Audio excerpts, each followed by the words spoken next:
Hi everyone, welcome to my channel. ఎలా ఉన్నారండి? అందరూ బాగున్నారా?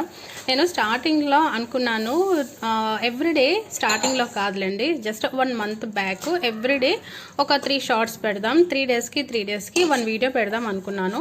3 డేస్కి వీడియో అంటే పెట్టగలుగుతున్నాను, కానీ ఎవ్రీడే 3 షార్ట్స్ అంటే ఏం పెట్టాలో అస్సలు అర్థం కావట్లేదండి.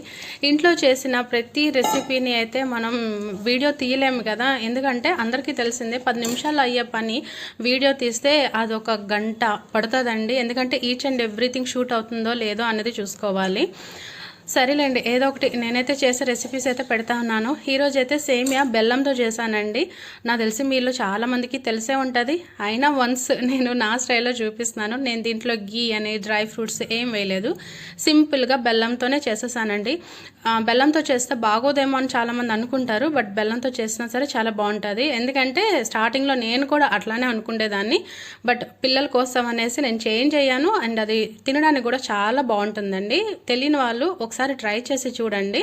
పాలు మాత్రం వేసిన వెంటనే దింపేయండి, బెల్లం కదా వెంటనే లేకుండే ఆ పాలు ఇరిగిపోతాయి అన్నమాట. అందుకని ఇంకా దింపేస్తున్నాం అనేటప్పుడు పాలు వేసి దింపేయండి.